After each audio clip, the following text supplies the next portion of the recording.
जैसे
मेरा कोई और नहीं। ज्ञान सरोवर माया करके हमें बनाया, तुझसे मेरा कोई और नहीं। मेरी डोर तेरे हाथ बाबा, तूने लाज बचाई, मेरा कोई और नहीं।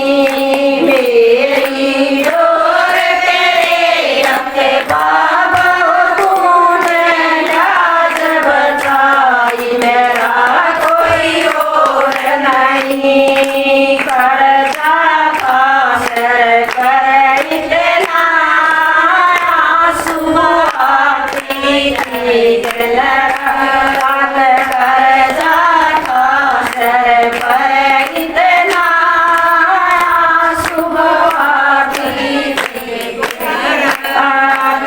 आपने तो मिल गई मंजिल, हो गया बेड़ा पार, मेरा कोई और नहीं। आप मेरे तो मिल गई मंजिल, हो गया बेड़ा पार, मेरा कोई और नहीं।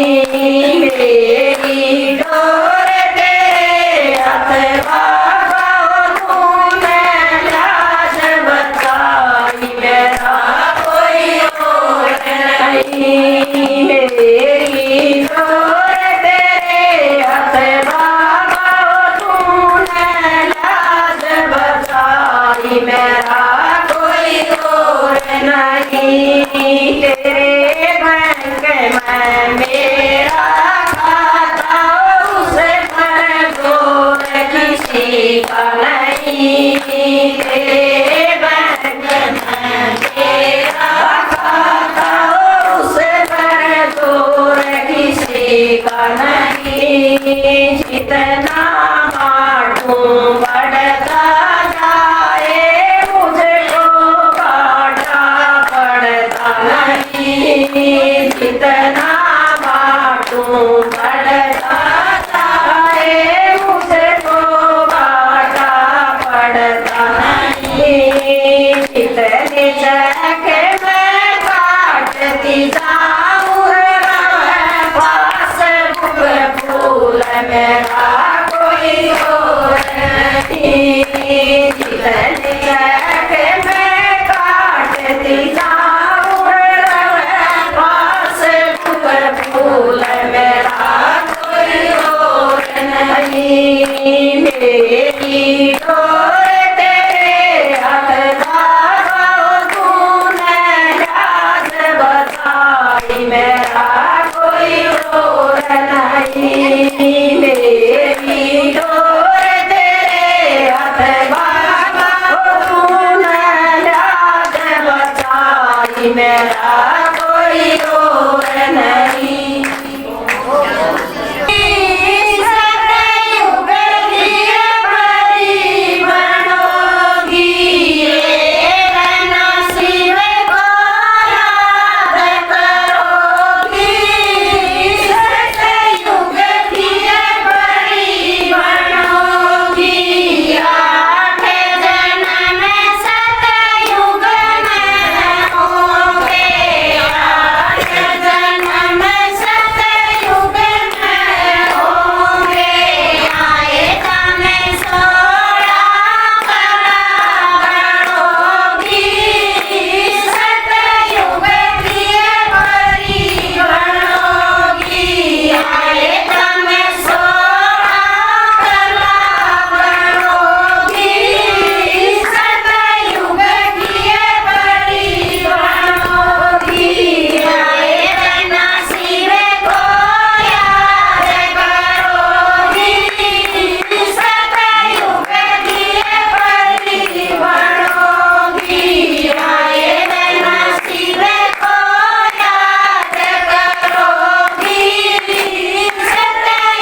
उठो फिर आए हैं शिव भगवान।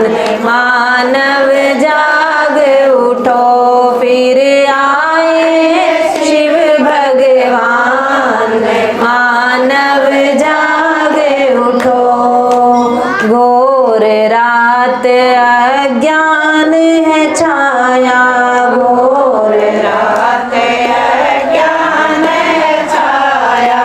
दिव्य जन्म लेकर शिव आया। दिव्य जन्म लेकर शिव आया। कर लो जरा पहचान मानव जाग उठो तुम कर लो जरा पहचान। मानव जाग उठो फिर आए हैं शिव भगवान। मानव जाग उठो फिर आए हैं शिव भगवान। मानव जाग उठो फिर आए हैं शिव भगवान। मानव जाग उठो देश बना कंगाल भिखारी। देश बना कंगाल भिखारी। आए शिव भोला भंडारी। आए शिव भोला भंडारी। रचने स्वर्ग महान मानव जाग उठो अब रचने स्वर्ग महान। मानव जाग उठो फिर आए हैं शिव भगवान। मानव जाग उठो फिर आए हैं शिव भगवान। मानव जाग उठो जिसने गीता वचन सुनाया। जिसने गीता वचन सुनाया। मानव को है देव बनाया। मानव को है देव बनाया। ब्रह्म तन में बने रथवान। मानव जाग उठो ब्रह्म तन में बने रथवान। मानव जाग उठो फिर आए हैं शिव भगवान। मानव जाग उठो फिर आए हैं शिव भगवान। मानव जाग उठो मौत बजाती आज नगाड़े। मौत बजाती आज नगाड़े। जागो दो युग सोवन हारे। जागो दो युग सोवन हारे। तेरे द्वारे खड़े भगवान। मानव जाग उठो तेरे द्वारे खड़े भगवान। मानव जाग उठो फिर आए हैं शिव भगवान। मानव जाग उठो फिर आए हैं शिव भगवान। मानव जाग उठो फिर आए हैं शिव भगवान। मानव जाग उठो हो जा खुशी से अपने भगवान के हवाले। मर्जी पे छोड़ उनकी। मर्जी पे छोड़ उनकी। जैसे भी वो संभाले हो जा खुशी से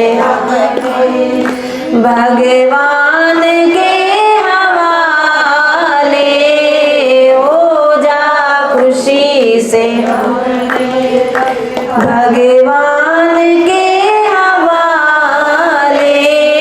हो जा खुशी से सुख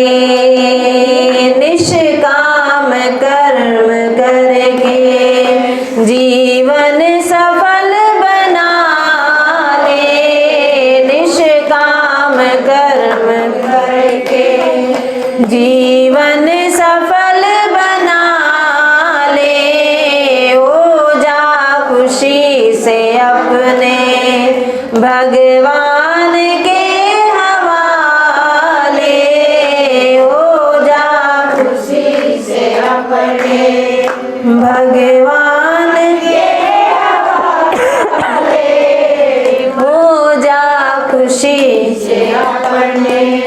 क्यों वासना के पीछे अपने को तू गिराए, क्यों वासना के पीछे अपने को तू गिराए, पापों की काली माँ से, पापों की काली माँ से दामन को तू बचा ले, पापों की काली माँ से दामन को तू बचा ले, हो जा खुशी से अपने भगवान के हवाले, हो जा खुशी से अपने। ममता के बंधनों में क्यों करता हाय हाय, ममता के बंधनों में क्यों करता हाय, कोई नहीं है तेरा, कोई नहीं है तेरा, चाहे तू आजमा ले, कोई नहीं है तेरा, चाहे तू आजमा ले, हो जा खुशी से अपने भगवान के हवाले, हो जा खुशी से अपने भगवान के हवाले, हो जा खुशी से अपने।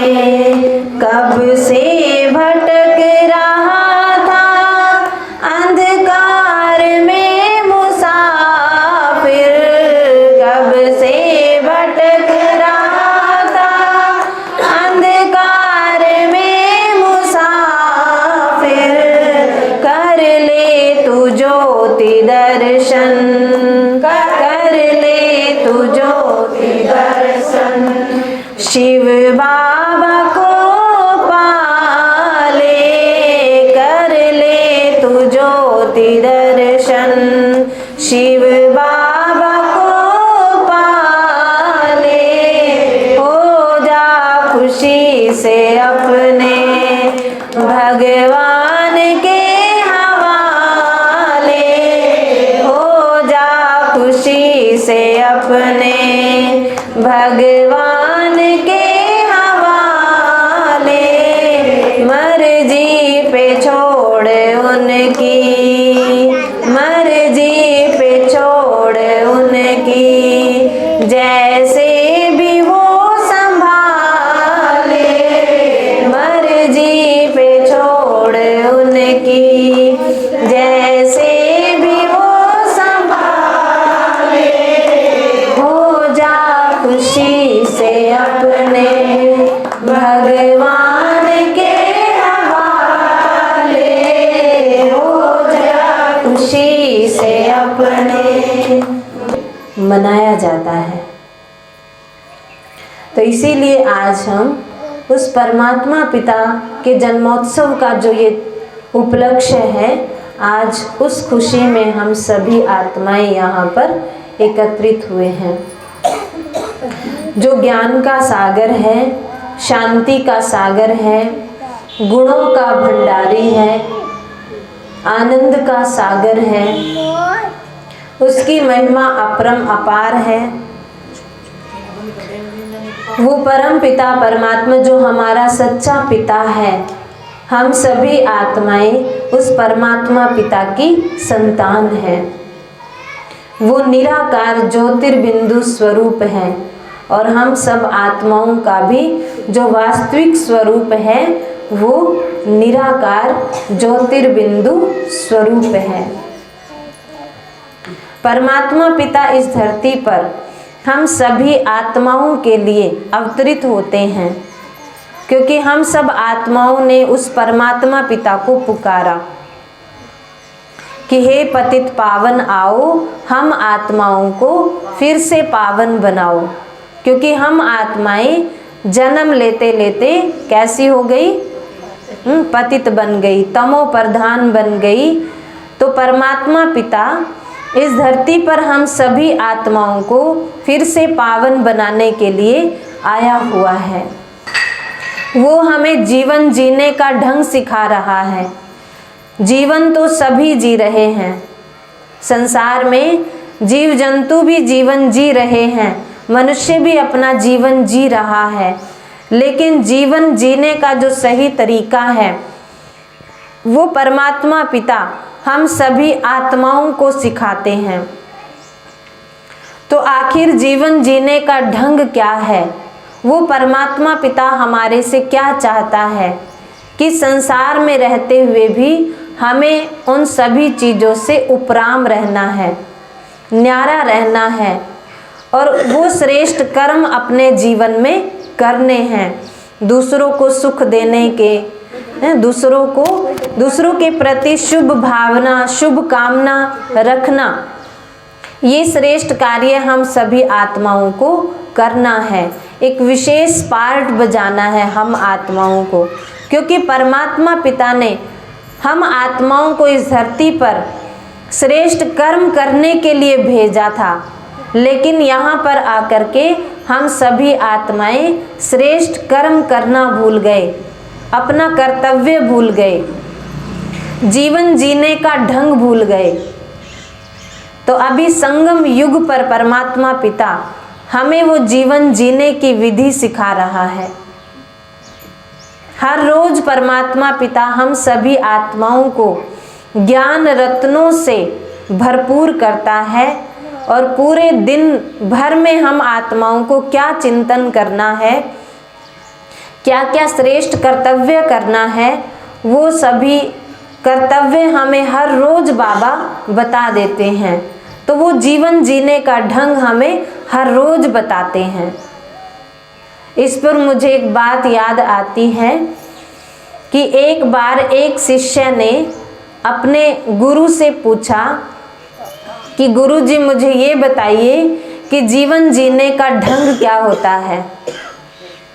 तो गुरुजी ने कहा कि आपके प्रश्न का उत्तर 1-2 दिन में मिल जाएगा। तो उस दिन क्या हुआ कि एक व्यक्ति गुरुजी से मिलने आता है और वो गुरुजी के लिए फल लेकर के आता है और दंडवत प्रणाम करता है गुरुजी के आगे। और गुरुजी ने वो फल लिए और वो सारे फल गुरुजी ने वहीं पर बैठ करके ही वो खाए। और वो जो व्यक्ति था वो भी गुरुजी के पास ही बैठा हुआ था, लेकिन गुरुजी ने उससे कुछ खास बातचीत नहीं की, उससे पीठ मोड़ करके बैठ गए उस व्यक्ति से। तो जैसे वो व्यक्ति बहुत उसको बुरा लगा कि फल तो स्वीकार कर लिए लेकिन मेरे से सही ढंग से बात नहीं की। तो उस व्यक्ति के चले जाने के बाद गुरुजी ने शिष्य से पूछा कि बताओ भाई कि वो शिष्य क्या कह रहा था। तो शिष्य ने कहा कि वो व्यक्ति बहुत ही क्रोधित था, अंदर से बहुत दुख का अनुभव कर रहा था और बोल रहा था। गुरुजी ने जो वस्तुएं थी वो तो स्वीकार कर ली, लेकिन मेरे से ठीक ढंग से बात नहीं की। तो गुरुजी ने कहा कि देखो ये भी जीवन जीने का सही ढंग नहीं है, कोई और तरीका अपनाना पड़ेगा। फिर दूसरे ही क्षण एक और व्यक्ति आता है गुरु जी के पास, और वो भी गुरु जी के लिए फल लेकर के आता है।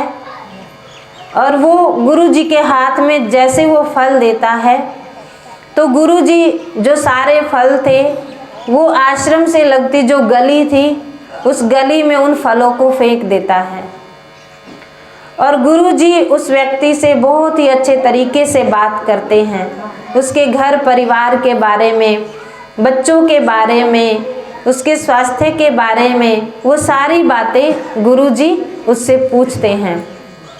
और बहुत ही अच्छे उपदेश भी गुरु जी ने उस व्यक्ति को दिए। बहुत ही मीठी मीठी बातें गुरु जी ने उस व्यक्ति के साथ की। लेकिन जो व्यक्ति था वो अंदर ही अंदर क्रोधित हो रहा था, उसको अच्छा नहीं लग रहा था।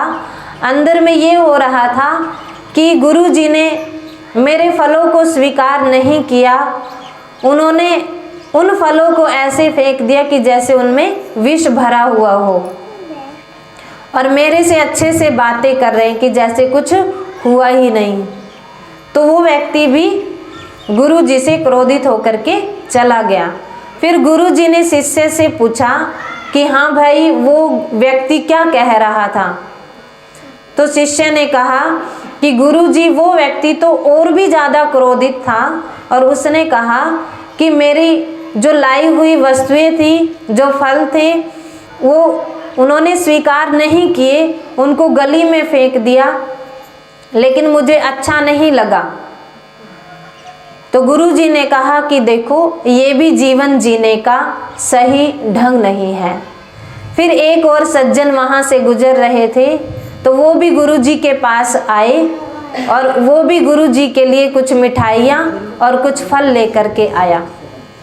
गुरु जी ने वो जो फल और मिठाइयाँ थी वो जो आश्रम में जितने भी व्यक्ति थे उन सभी को बांट दिए, और कुछ खुद भी स्वीकार कर लिए, उस व्यक्ति को भी कुछ फल दिए। और उस व्यक्ति से गुरु जी ने बहुत अच्छे से बातें की, बहुत मीठी मीठी बातें की, अच्छी अच्छी कहानियाँ सुनाई, घर परिवार स्वास्थ्य संबंधित, धन संबंधित हर एक बातें, हर एक प्रश्न का जवाब उसका दिया। बहुत अच्छे तरीके से गुरु जी ने उससे बातें की। तो वो व्यक्ति भी वहाँ से चला जाता है। उसके बाद गुरु जी ने शिष्य से पूछा कि हाँ भाई, बताओ कि वो व्यक्ति क्या कह रहा था? तो शिष्य ने कहा कि ये व्यक्ति तो बहुत ही खुश होकर के गया है, बहुत प्रसन्न होकर के गया है। तो गुरु जी ने कहा कि देखो बेटा, कि यही जीवन जीने का सही ढंग है, हमें जीवन जीने का तरीका मिल गया। तो शिष्य ने कहा कि मुझे मेरे प्रश्न का जवाब मिल गया। तो देखिए, जो दो तरीके थे वो जीवन जीने का ढंग, वो तरीके गलत थे, लेकिन जो तीसरा ढंग था वो सही था। तो आज के जीवन में, संसार में जो मनुष्य हैं वो वस्तु वैभव, जो साधन है, उनके पीछे लगा रहता है, दिन रात एक कर देता है, लेकिन वो सद्व्यवहार, सद्गुण, सत्संग को एक साइड कर देता है, और परमात्मा से वो नाता नहीं जोड़ता है, उसकी तरफ से वो पीठ मोड़ करके बैठ जाता है। दूसरे प्रकार के जो व्यक्ति होते हैं वो भले प्रभु प्रेम करने में दम तो भरते हैं, लेकिन जो व्यक्ति वस्तुएं हैं उनका सम्मान नहीं करते हैं। उनको जो कर्तव्य उनको संभालने के लिए मिला हुआ है, उन वस्तुओं को, वो भी कर्तव्य वो कर नहीं पाते हैं। उनसे वो घृणा करते हैं, उन वस्तुओं से। तो संतुलन हर एक चीज का होता है कि जीवन जीने का जो तरीका है वो ये है कि हम उस परमात्मा पिता को पहचान कर उसको याद करें, अपने मन में उसके लिए स्थान रखें, उस परमात्मा पिता के लिए। और जो भी परमात्मा पिता ने हमें कर्तव्य दिए हैं, उन कर्तव्यों को कर्म योग करते हुए संपन्न करे। क्योंकि देखो कर्म योग तो करते हैं, हम कर्म तो करते हैं, लेकिन उसमें श्रेष्ठ कर्म हम नहीं कर पाते। कर्म करना कोई बड़ी बात नहीं है, लेकिन वो कर्म किस तरीके से हम कर रहे हैं। देखिए, एक व्यक्ति है, खेती कर रहा है और अंदर से वो क्रोधित है, अशांत है। वो जो बैल है उसके, उनके ऊपर वो क्रोध कर रहा है, मेहनत भी कर रहा है। लेकिन दूसरी ओर एक और व्यक्ति है जो मन भी उसका शांत चित्त है और शांत है, और वो उस परमात्मा पिता की याद में कर्म कर रहा है। जो पहले वाला व्यक्ति है उसका मन अशांत है, अशांत चित्त है, क्रोधित है, मेहनत भी कर रहा लेकिन पुण्य जमा नहीं हो रहा। दूसरा व्यक्ति चित्त से शांत है, मन प्रसन्न है, परमात्मा पिता की याद में है, मेहनत भी कर रहा है और साथ साथ सद्गुणों की कमाई भी जमा हो रही है। तो इसीलिए जो पहले वाला व्यक्ति है वो विकारों में जकड़ा हुआ है, लेकिन जो दूसरे वाला व्यक्ति है वो क्या कर रहा है, कर्म बंधन से न्यारा होकर के वो मेहनत भी कर रहा है और आनंदित भी हो रहा है। दोनों के कर्म एक जैसे हैं, लेकिन मन की अवस्थाएं अलग अलग हैं। तो इसीलिए जो परमात्मा पिता ने हम आत्माओं को गुणों का खजाना दिया हुआ है, उन गुणों के खजाने को हमें उपयोग में लाना है। ये नहीं कि ज्ञान तो हम सुन रहे हैं, लेकिन उन गुणों को अपने कर्म में, अपने जीवन में, प्रैक्टिकल में उनको यूज नहीं कर रहे। तो हमें उन गुणों को, उन खजानों को अपने जीवन में यूज करना है और अपने जीवन को श्रेष्ठ बनाना है। कर्म करना है, लेकिन कर्म करते हुए उस परमात्मा पिता को पहचान करके उसको याद करना है, याद की कमाई जमा करनी है, श्रेष्ठ कर्मों की कमाई जमा करनी है। तो ये लक्ष्य लेना है हमें इस महाशिवरात्रि पर, ये संकल्प लेना है। ओम शांति। सभी बोलेंगे ओम शांति। आप सभी को महाशिवरात्रि की बहुत बहुत बधाई हो, बधाई हो।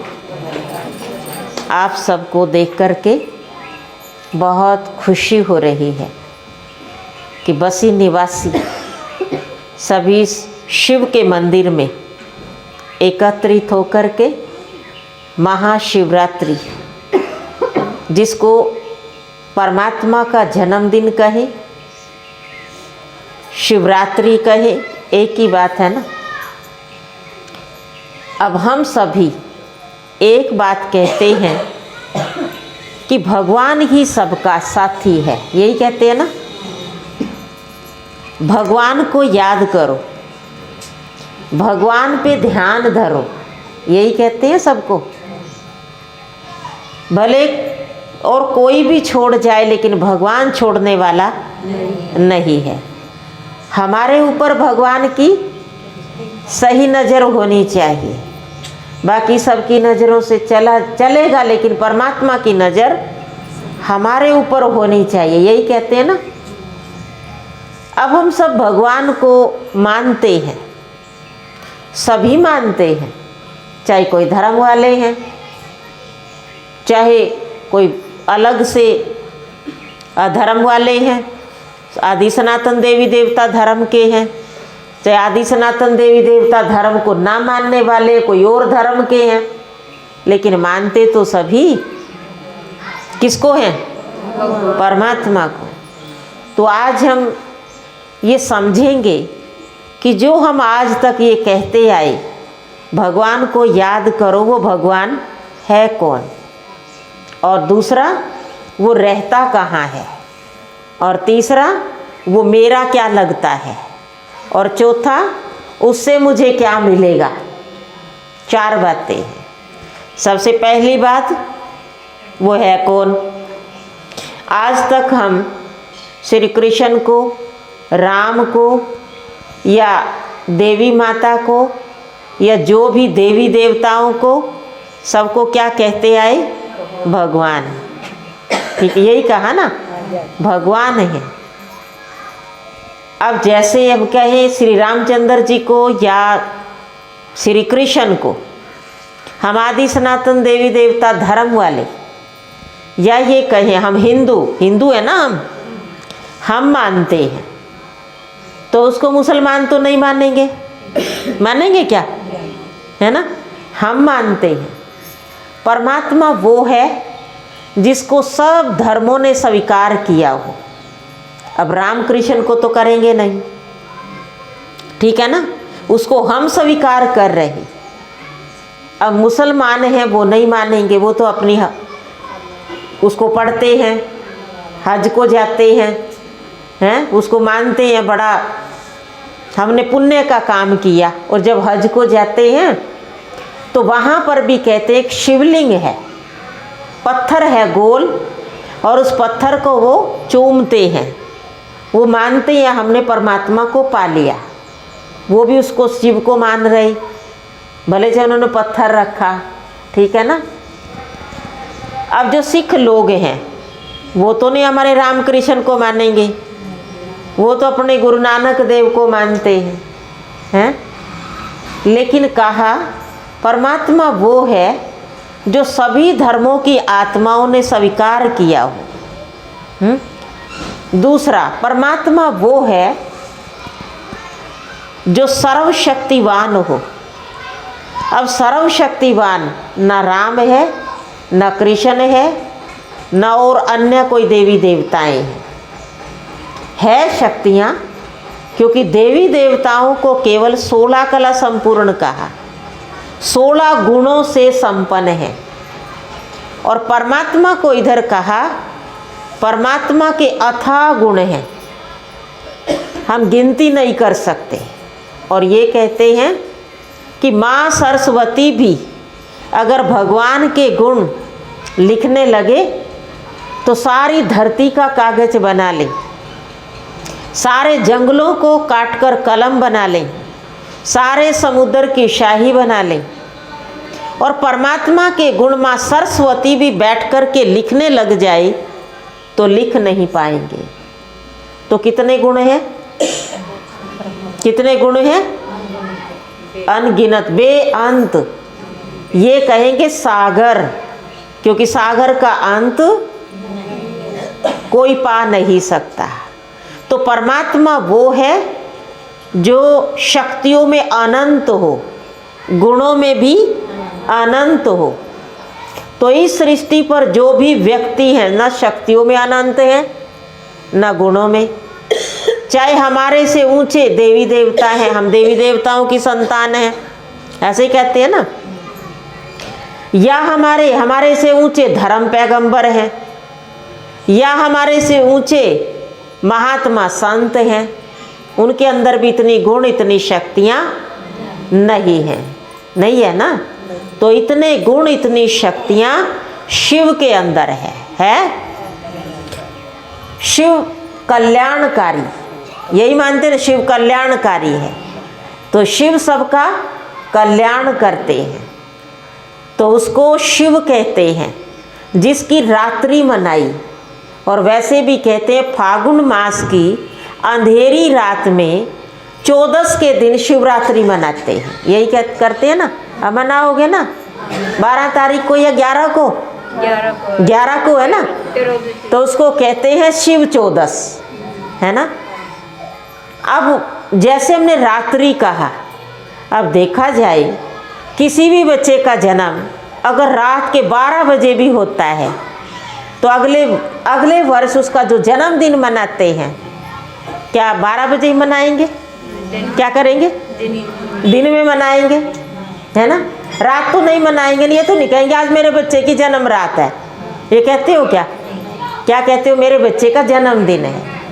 रात क्यों कहा, परमात्मा कहते हैं जब इस संसार में अंधकार छा जाता है बुराइयों का, है ना, जब सब टेढ़ी मेढ़ी चाल चलने लग जाते हैं, रास्ता भटक जाते हैं।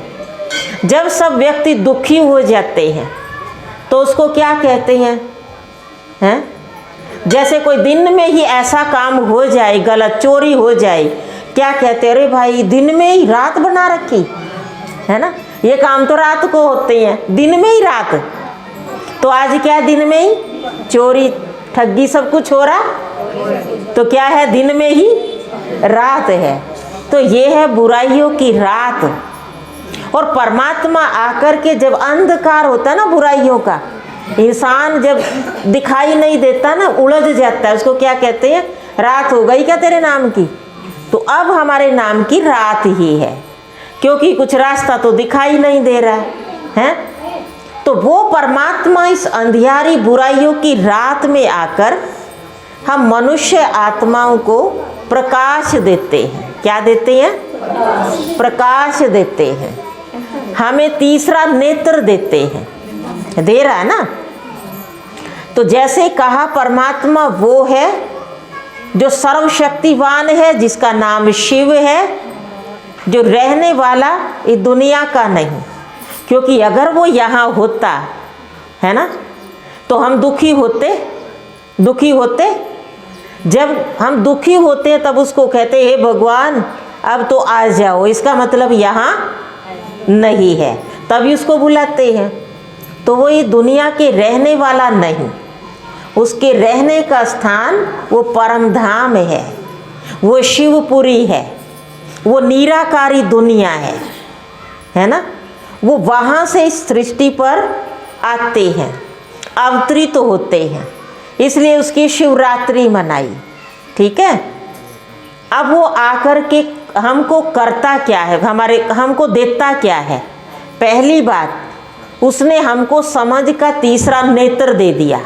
ठीक है ना, ये तो पता चल गया वो हमारा पिता है, वो शिव है, वो हमको आकर के ज्ञान का तीसरा नेत्र देता है। ये दो नेत्र तो है ना, लेकिन समझ, जिस दिन समझ आ जाए उस दिन क्या तीसरा नेत्र खुल जाए। तो हमारा तीसरा नेत्र खोल दिया कि उस तीसरे नेत्र से हम उसको देख सकते हैं, इन आंखों से नहीं। परमात्मा को इन दो आंखों से नहीं देख सकते, क्योंकि दो आंखों से हम ये नाशवान चीजें देख सकते हैं, इस संसार को देख सकते हैं। ठीक है ना, और ये सारा नाशवान है।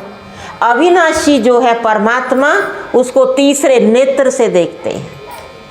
ठीक है। अब उसने ज्ञान दिया आकर के, और वो हमारा पिता है। ठीक है। वो कह रहा बच्चे मैं तुमको सुखी बना करके गया था, इस संसार में देवी देवताओं की दुनिया में तुमको अच्छे से गुण और शक्तियों से सजा करके छोड़कर गया था। अगर आज वो इस संसार को देखे आकर के क्या देख रहा है? हर आत्मा दुखी है, हर आत्मा अशांत है, किसी के चेहरों पर खुशी नहीं है, अशांति है। तो उसने देखा ओहो ये मेरे बच्चे तो सारे ही रास्ता भटक गए। अब वो आकर के हमको रास्ता दिखा रहा है। ठीक है ना। तो वो हमारा पिता है, शिव निराकार कल्याणकारी, वो रहता परम धाम में है, और जिसकी शिवरात्रि मनाते हैं वो आता कलयुग में, जब सब दुखी हो जाते हैं तब आते हैं, और आकर के हमको प्रकाश देता है ज्ञान का। अब कह रहा ना मैं तुमको आकर के पढ़ाता हूँ। पढ़ाई कौन सी पढ़ाता है? मनुष्य से देवता बनने की। क्योंकि दुनिया में जो पढ़ाई है वो तो कोई जज बनता है, कोई वकील बन जाता है, कोई इंजीनियर बन जाता है, कोई बड़ा इससे भी और बड़ा ऑफिसर बन जाता है। लेकिन परमात्मा हमको क्या पढ़ा रहा? मनुष्य से देवता बनाने के लिए। तो हमारे अंदर वो देवता ये गुण आ जाए। अब हमको अपने मन में परमात्मा की याद बसानी है। हर काम करते हुए वो मेरा पिता है, वो शिव मुझ आत्मा का पिता है, सब याद करेंगे ना। और वो परम धाम निवासी है, वो मुझे पढ़ाने आ रहा। तो हर काम करते हुए बाबा को कैसे याद करना है? वो हमको सिखा रहा है। अब हमको सिखा रहा बच्चे तुमको खुश रहना है, क्योंकि जो व्यक्ति खुश रहेगा वो दूसरों को भी खुशी दे सकता है ना, क्योंकि खुद जो खुश होगा वो दूसरों को भी खुश करता है। तो हमको खुश कैसे रहना है? खुश वो व्यक्ति रहेगा जिसको किसी चीज़ की कमी नहीं है, वही खुश रहेगा ना, हैं? तो हमको किसी भी चीज़ की परमात्मा ने कमी छोड़ी नहीं। सुख, शांति, आनंद, प्रेम, पवित्रता, ज्ञान और शक्ति, इन 7 गुणों से परमात्मा ने हमको सजा दिया, या नहीं सजाया हो तो बताओ? क्योंकि जो आंतरिक सुख है वो परमात्मा की याद में है, आंतरिक जो प्रेम है वो परमात्मा की याद में है, ठीक है ना? आंतरिक आनंद है तो परमात्मा की याद में है। तो ये सारा परमात्मा की याद में। कहते हैं ना, एक गोली खाओ सारी बीमारियों का इलाज हो जाएगा। तो कौन सी गोली खाओ? मैं बाबा की और बाबा मेरा है। किसका है वो? किसका है? सुख किसको देने आया? हमको। पर हम उसको याद तो करें, हम उसको कहीं बुलावें तो सही। वो कह रहा है बच्चे, जो भी तुम्हारे ऊपर बोझ है, कष्ट है, मुझे दे दो। बोल रहा ना, मुझे दे दो और तुम फ्री हो जाओ। पर हमें आदत पड़ रही है बोझा ढोने की, व्यर्थ चिंतन करने की, तो वो करना छोड़ते ही नहीं। सुख कैसे होगा? कैसे होगा? अपने आप को ये मानो मैं बहुत खुश हूँ, मैं बहुत सौभाग्यशाली हूँ, है ना? हो ना? मानते हो ना? हम बहुत खुश हैं, भाग्यशाली हैं, क्योंकि आपके छोटे से गांव में शिव मंदिर भी है। कई गांव में हम जाते हैं जहाँ शिव का मंदिर ही नहीं, शिव का वास ही नहीं, ठीक है ना? लेकिन आपके तो छोटे से गांव में शिव का मंदिर इतना सुंदर बना हुआ है, और हमको उसने बता दिया कि मैं ही शिव हूँ, मैं ही शिव हूँ, मुझे याद करो। तो जितना हम देते रहेंगे किसी को उतना ही अच्छा। दे कैसे? देना सीखे। एक मुझे कहानी याद आती है। एक व्यक्ति बहुत बीमार था, वो हॉस्पिटल में भर्ती था। अब जिस रूम में वो व्यक्ति भर्ती था, बीमार व्यक्ति, उसको 2 महीने हो गए थे। अब जो भी उस वार्ड में आता था, वो कोई 1 हफ्ता, कोई 10 दिन ठीक होकर के चला जाता था। और वो व्यक्ति वही 2 महीने हो गए थे उसको। अब एक और बीमार वहाँ पर आया, उसकी कमर में कुछ प्रॉब्लम थी, जख्म था। अब उसको सीधा तो लेटा नहीं सकते थे, उसको ऐसे मुँधा लेटा रखा था, और उसके पैरों में भी वजन बांध रखा था। किसी की टांगों में कुछ हो जाए ना, फ्रैक्चर हो जाए, तो क्या करते हैं, टांगों में पीछे वजन बांधते हैं। तो पीछे उसकी टांगों पे वजन बांधा हुआ था और उल्टा लेटा रखा था। अब वो जो नर्स आती थी, कभी उसकी गर्दन ऐसे कर जाती थी एक साइड, आधे घंटे में फिर आती थी, फिर दूसरी साइड कर जाती थी, क्योंकि वो तो कर नहीं सकता था, उसके तो हाथों को भी वजन बांधा हुआ था। तो वो जैसे एक बार ऐसे हुआ तो सामने उसको एक व्यक्ति दिखाई दिया। वो उससे बात करने लग गया, लेटा लेटा, आप कौन हो, कहाँ से हो, आपको क्या हुआ। वो दोनों आपस में बातें करने लग गए। वो जो 2 महीने पहले व्यक्ति बीमार वहाँ था, वो रोज उसको अच्छी अच्छी बातें सुनाता था। कहता था, देखो मेरे पास एक खिड़की है और मैं इस खिड़की में से देख रहा हूँ कि बाहर एक सुंदर पार्क है, और उस पार्क में जैसे फरिश्ते खेल रहे हैं, फरिश्ते घूम रहे हैं। फिर अगले दिन वो सुनाता, देखो आज मैं देख रहा हूँ इस पार्क में कि इसमें देवी देवता रास कर रहे हैं, इसमें श्री कृष्ण रास कर रहा है, और एक ऊंची पहाड़ी है, और उस पहाड़ी से झरना बह रहा है। उसको बहुत अच्छी अच्छी बातें रोज सुनाता था। किसी दिन सुनाता था, देखो इस पार्क में 2 सफ़ेद घोड़े चल रहे हैं, बहुत अच्छा सीन लग रहा है। उसका काम था डेली उसको बहुत अच्छी अच्छी बातें सुनाता था। और वो जो उल्टा लेटा हुआ था व्यक्ति, वो सुन सुन कर के उसकी बातों को बहुत खुश होता था। तो धीरे धीरे जो उसको 1 महीने में प्रोग्रेस करनी थी, वो जो उल्टा लिटा रखा था वो 10 दिन में कर गया, क्योंकि उसको रोज वो अच्छी अच्छी बातें सुनाता था। तो उसकी हीलिंग होती थी। कहते ना, जैसी सोच वैसा ही बन जाती है। अगर वो ये सोचता मैं तो बीमार हूँ, मैं तो पता नहीं चल सकूँगा या नहीं, मैं तो पता नहीं मेरा क्या होगा, वो सोचता ही नहीं था, क्योंकि उसके सामने जो व्यक्ति था वो उसको बहुत अच्छी अच्छी बातें सुनाता था। तो एक दिन वो जैसे लेटा हुआ था, वो जो उल्टा लेटा हुआ था व्यक्ति, उस कमरे में बड़ी हलचल हो रही थी। तो नर्स आती है, वो नर्स को वो व्यक्ति पूछता है, क्या बात, आज इस वार्ड में बड़ी हलचल हो रही है? कहती है हाँ। कहा क्यों हो रही है? कहा वो जो आपका दोस्त था ना, जिससे आप रोज अच्छी अच्छी बातें करते थे, वो आपको बहुत अच्छी बातें सुनाते थे, उसकी आज मृत्यु हो गई। तो उसको बड़ा अफसोस हुआ होगा ना, जो 2 ही दिन किसी से बोलो। कहा उसकी आज मृत्यु हो गई। कहते ऐसे कैसे? कहती हैं वो तो बीमार था। कहते नहीं, वो तो ठीक था। कहते हैं फिर उसको ले गए? कहते हैं हाँ।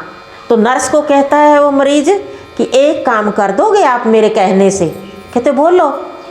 कहते जहाँ वो था ना, उसका बेड था, क्या मेरा बेड आप इस खिड़की के पास लगा दोगे? कहते ये क्या? कहते वो आपका क्या जाता है, आप इस बेड को तो पहिए लगे हुए हैं, आप मेरा बेड वहाँ कर दो। तो नर्स पूछती है आप अपना बेड वहाँ क्यों करवाना चाहते हो? कहते वो जो जिसकी मृत्यु हो गई ना, जो मेरा दोस्त बन रहा था, वो रोज इस खिड़की में से देख देख करके मुझे अच्छे अच्छे सीन, अच्छी अच्छी बातें सुनाता था। तो इतनी देर में उसने वो बेड वहाँ कर दिया। तो वो जो उल्टा लेटा हुआ था, वो बाहर खिड़की में देखता है, तो बाहर तो बस 4 फुट की गैलरी थी और आगे दीवार थी, और आगे तो दूसरे मकान दिख रहे थे। तो मरीज कहता ओहो ये क्या? कहते क्या हुआ? कहती है इस खिड़की में से तो पार्क दिखता था, इस खिड़की में तो फरिश्ते दिखते थे, इस खिड़की में तो देवता दिखते थे, श्री कृष्ण रास करता हुआ दिखता था। इस पार्क, वो तो कहता था मैं इस खिड़की में से बहुत सुंदर पार्क देखता हूँ, पहाड़ियाँ देखता हूँ, 2 घोड़े सफ़ेद रंग के बड़े ऊंचे लंबे चल रही है इसमें, मैं तो ये देखता था, वो मुझे रोज बताता था। तो नर्स कहती है कि वो कैसे देखता था? कहते मुझे तो पता नहीं, उसी ने मेरे को रोज रोज मुझे नई नई बातें सुनाता था। कहते मैं बताऊँ आपको? कहते क्या? कहते वो जो यहाँ लेटा हुआ था व्यक्ति, वो 20 सालों से अंधा था। कितने सालों से? 20 सालों से उसकी रोशनी चली गई थी। क्यों? क्योंकि उसको कैंसर था, इसलिए उसकी रोशनी आंखों की खत्म हो गई थी। कहते तो उसको क्या पता, भी आ खिड़की है और इस खिड़की में से बाहर पार्क दिखता है। तो उसने सोचा, नर्स ने भी, उस व्यक्ति ने भी, ओहो वो तो कोई धर्मात्मा था, पुण्य आत्मा थी वो तो, जो उसको इन आंखों से दिखाई ना देते हुए भी उसको ये पता, उसने अंदर से समझा कि यहाँ खिड़की है और बाहर पार्क है, सीन बनाए, और उस व्यक्ति को जो उल्टा लेटा हुआ था उसको ठीक कर दिया। क्या दिया? धन लगाया, धन लगाया, या उसने उसकी सेवा की? क्या किया?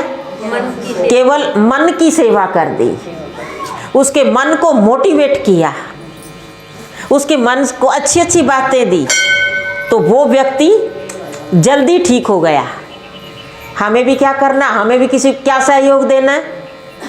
हमारे किसी को, एक दूसरे को किसी का धन का सहयोग नहीं चाहिए, नहीं चाहिए ना, क्योंकि चाहे गरीब है चाहे अमीर है, अपने में अपने से ही गुजारा होता है, किसी से नहीं। लेकिन किसी को मोटिवेट करना, इसमें तो कोई पैसे नहीं लगते। आप बहुत अच्छे हो ये कहने में तो कोई पैसा नहीं लगता है ना। तो आप भी छोटी छोटी बातों में घर में परेशान होते होंगे। बहू ने चाय ठंडी दे दी, सब्जी ठंडी दे दी, रोटी बासी दे दी, तो इनसे क्या होता है? मन क्या होता है? खराब होता है ना, विचलित होता है ना।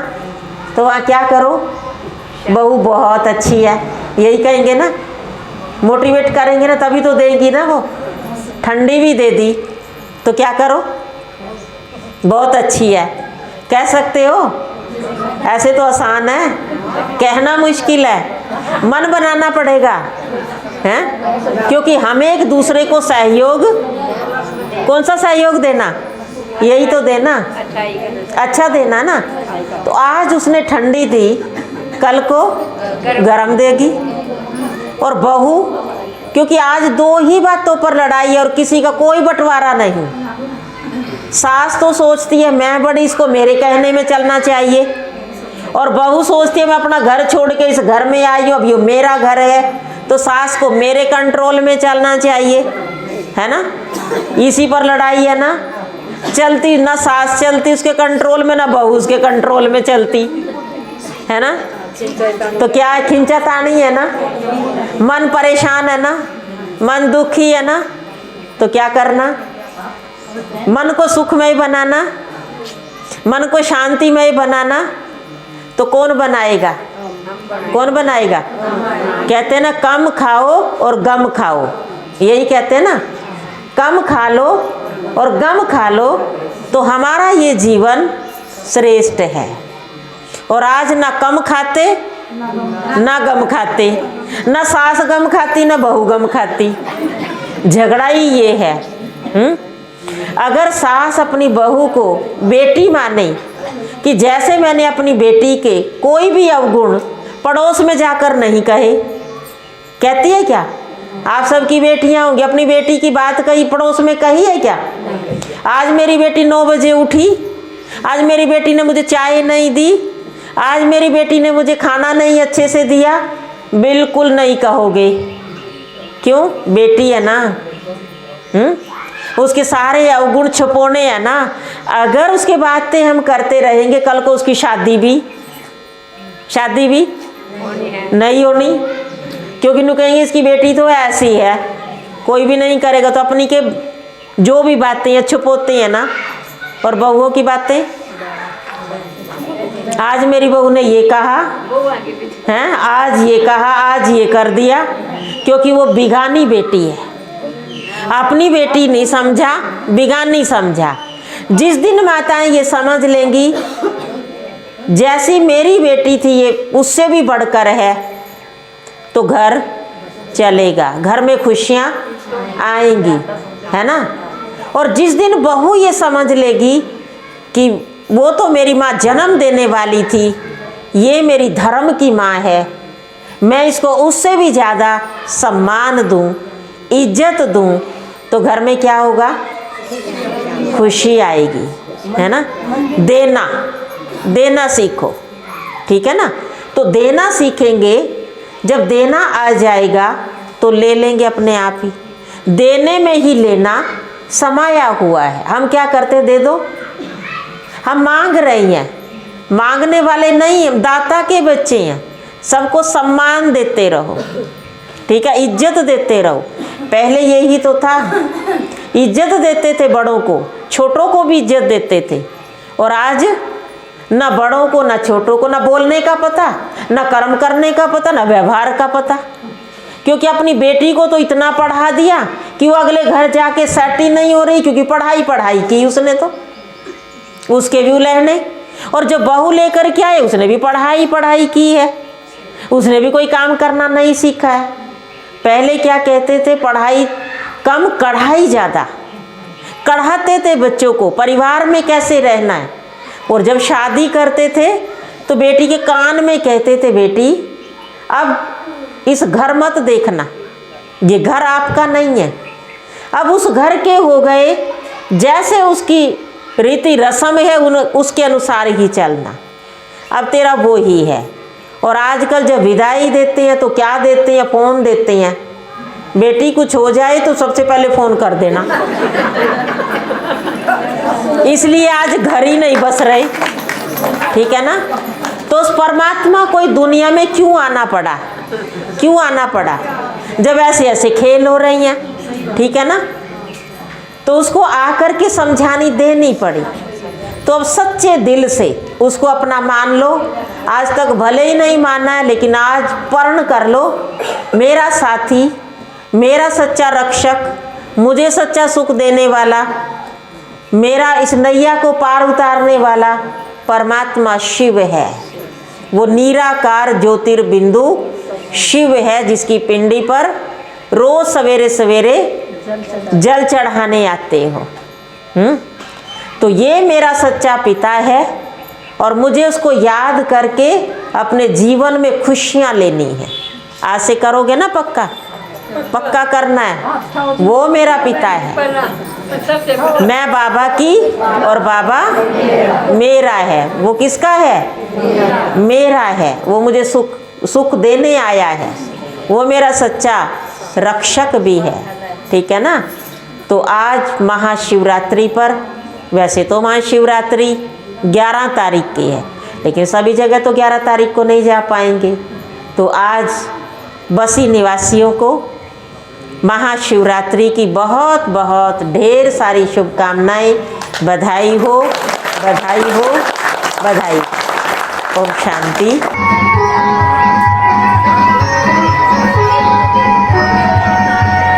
शिव का गढ़